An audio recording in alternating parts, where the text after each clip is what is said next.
Get straight into this Vince McMahon stuff, dude, because this is just absolutely bonkers, crazy what's going on in WWE right now. Is it? Is Well, it though?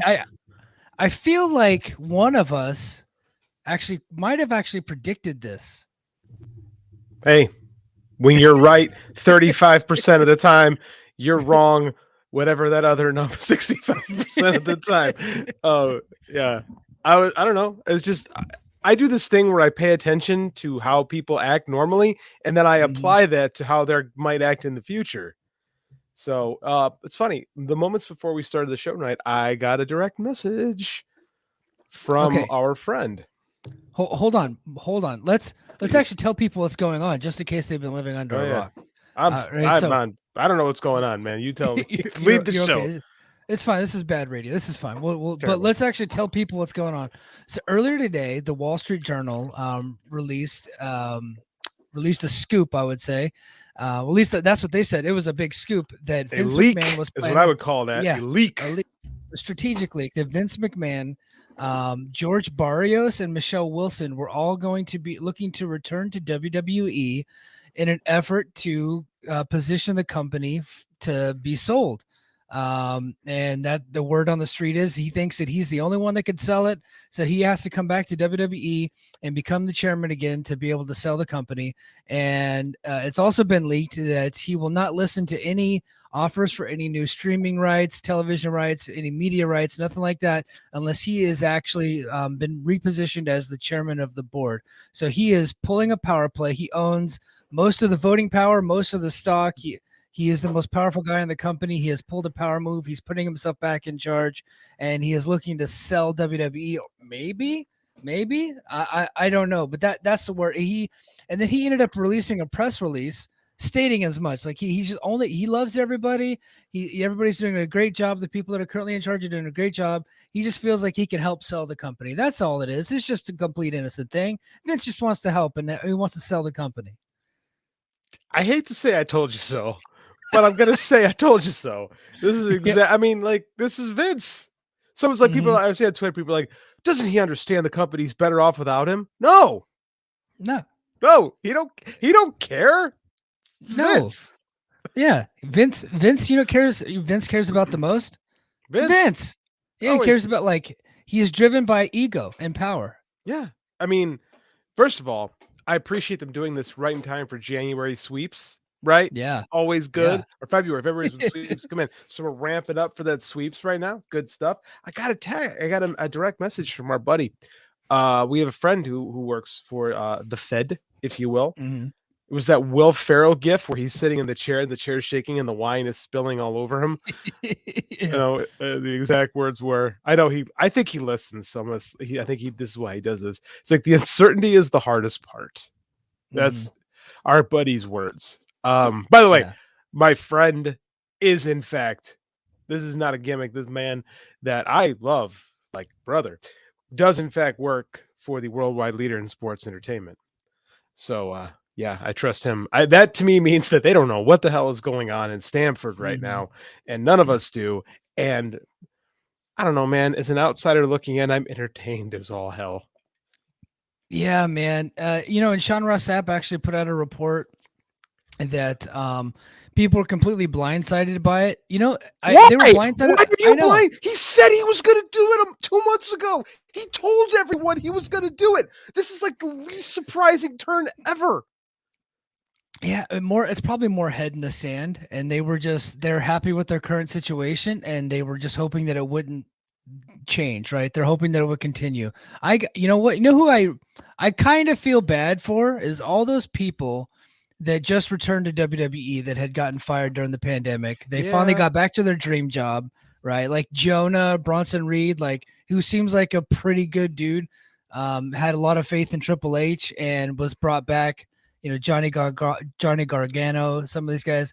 Karrion Kross and Hit Row, they could eat shit, but some of the other folks I think that are super, really, really talented that probably spurned other offers from other companies because WWE is their dream job, and they made it back to where they always wanted to be, and now Vince is back. The guy that fired him is coming back home. You know who feels fine? Austin Theory.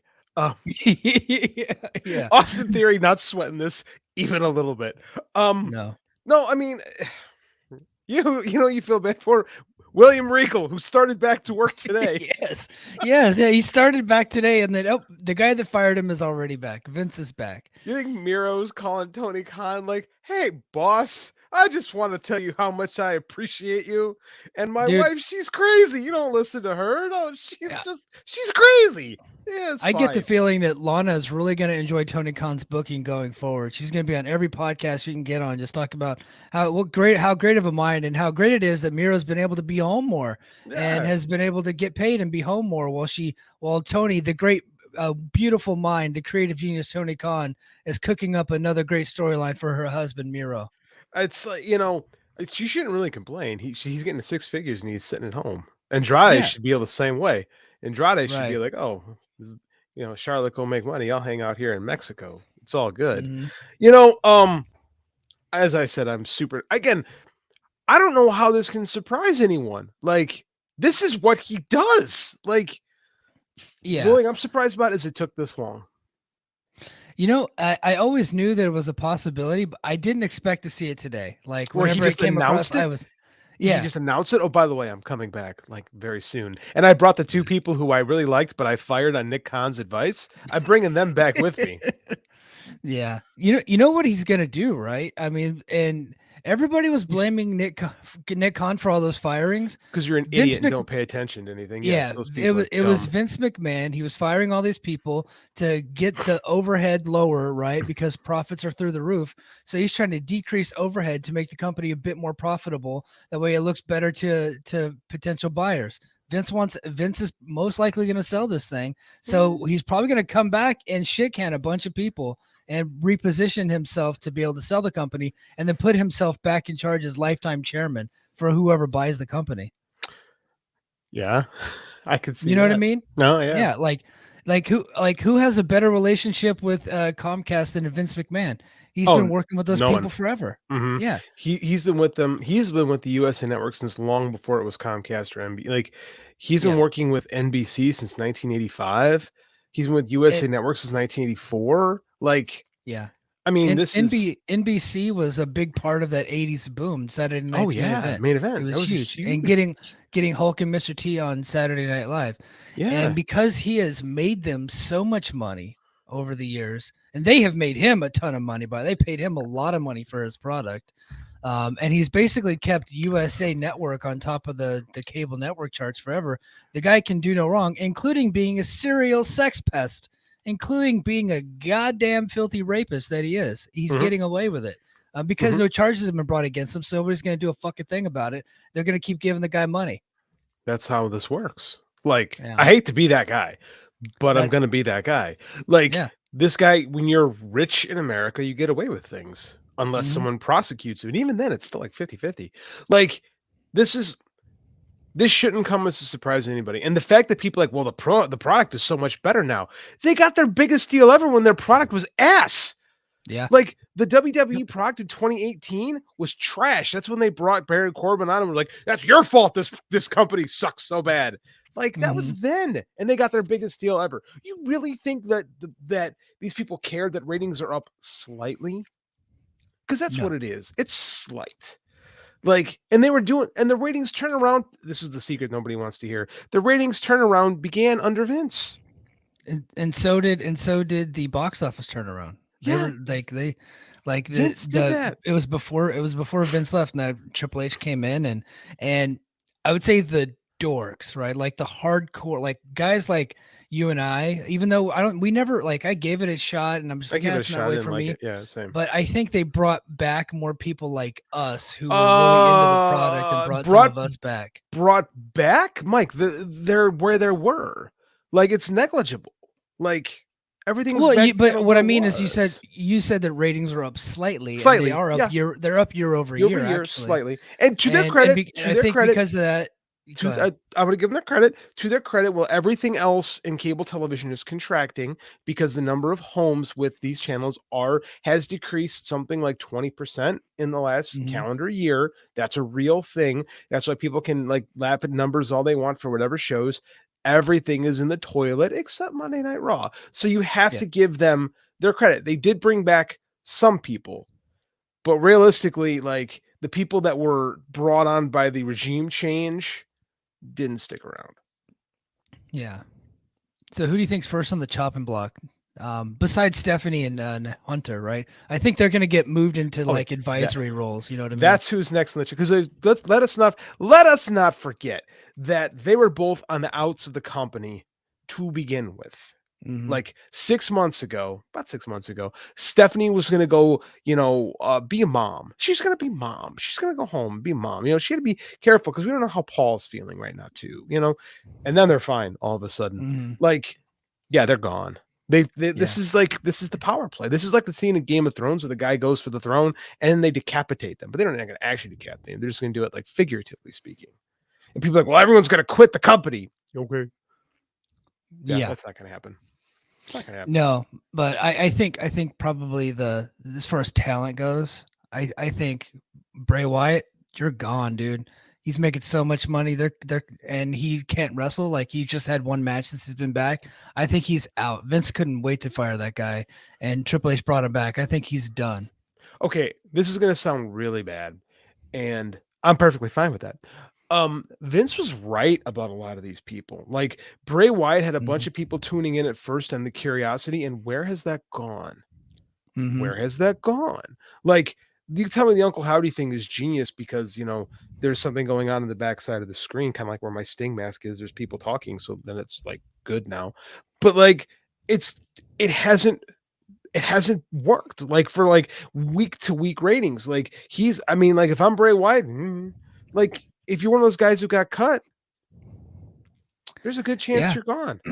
I get the feeling that Carl Anderson could challenge for that never open weight title again pretty soon. Probably 90 days after Vince takes power. I mean, William Regal left to be with his buddy Triple H again. Like he might, it would just be so great.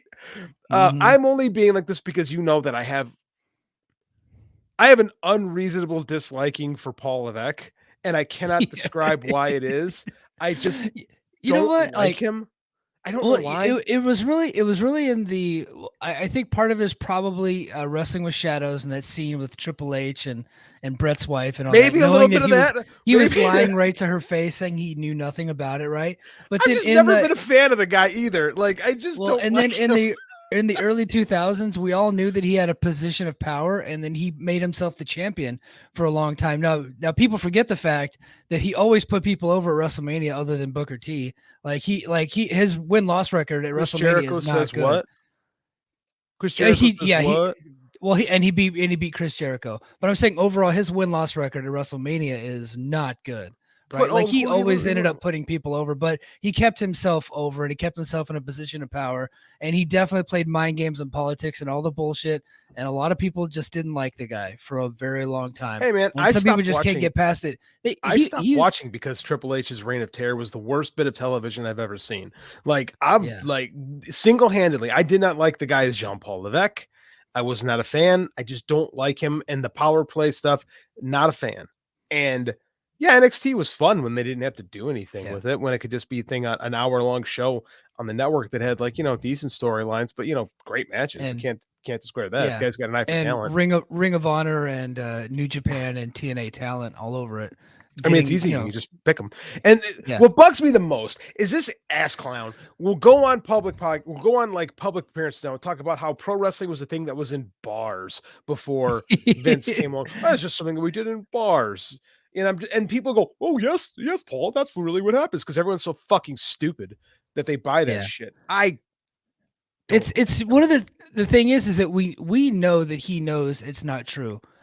You know what I mean? Like, cause he actually studies wrestling, like as a fan, like superstar Billy Graham and Bruno Sammartino, and he was instrumental in bringing those guys in. Yes. He's a big part of the historical category for the WWE Hall of Fame. All these people that didn't wrestle in bars were selling out these major arenas all over the world before Vince bought it in 1983. You know what I mean? So he knows that. Now, I get the feeling that Stephanie and Shane don't know that. I think they've been fed bullshit their entire life and they believe it. But Triple H is smarter than that. He knows it, but he knows that that's the lie that's been perpetuated on WWE television since Vince bought the company, and so he Right. feels like he has to toe that line and say that we created wrestling, or we took wrestling out of the crappy state that it was in and made it. Now they did make it larger than life and made it more popular than it ever was on television anyway. One company being national, right? I know the Dumont Network in the 1950s and all that stuff. Jim Londos in the 1920s and 30s. Strangle Lewis, I get it. I love all that stuff. I'm saying that they, at the time that they took it, they did make it this like huge industry for themselves. They didn't really make the whole industry together. Yeah, they contracted the industry. Yeah, they didn't make they didn't make the industry better as a whole. They made themselves the kings of the mountain, right? Right, which is not king of the mountain. We'll get back to that later. Hey. Like, I don't know, man. I don't like people who, I expect Vince McMahon to lie to me because I think he's like that Donald Trump where he's just like, he's so crazy he believes his own bullshit, right? Yeah. Like when you're such a liar that you're like George Costanza, like you convinced yourself the lie is the truth. Like that's Vince. Levesque knows better. And he still does it. So that in my mind makes him worse. Did you see Bleacher? I think it was Bleacher Report put out the thing where Vince, like their version of the story where Vince was coming back, and Vince's grandson Declan McMahon, he of the Indiana University, the Hoosiers football player. It was like tremendous dub or big dub or something like that. So he's happy to see his aunt and uncle tossed out. Yeah, well, it's Shane's son, and that is Grandpa Vince taking over. Of course, he's going to stick with Grandpa. Well, getting rid of aunt and uncle, right? Yeah. It's just, it's tremendous. It's so, again, because I don't work there, I'm entertained immensely. Well, they need to do a Sopranos, but with the McMahons. Yeah, I want a more clear ending. That's all I ask for. Like just cutting to black with "Don't Stop Believing." I need a little more because I'm kind of dumb. Yeah, me too. Man, what a shitty way to end The Sopranos, and that was my favorite show for the longest. Well, he was dead. I get it. Tony Soprano was dead, but it was just kind of, not even kind of. It was remarkably anticlimactic. Did I tell you I met James Gandolfini? No, really. Yeah, him and no, I just recently moved to Hawaii. He's been dead a while, but no, I thought you were to Japan. Oh no, tell me a story. No, in Afghanistan, he came on a USO tour. Him and Paulie Walnuts. They came and they were part of some Purple Heart presentations because we had some wounded guys in the trauma center that I worked at, and I was just kind of like, I knew they were coming. I was walking down the hall. Here comes James Gandolfini, and I shook his hand, took a picture with him, and that's been on my Facebook for a long time. And I didn't get a picture with Paulie Walnuts that I really wanted to. And I think he died recently too. It's super sad, but he's a great character on that show. So yeah, just fun memories of Afghanistan. But that was really cool. One of my heroes. I always he was my favorite TV character for a long time. So that was a really cool moment for me. One of the greatest television characers ever. Yeah. Fun memories of Afghanistan is something I've never heard anyone say out loud. This is when you know you're friends with someone who's a lifer in the military, when he can say that sincerely. Yeah.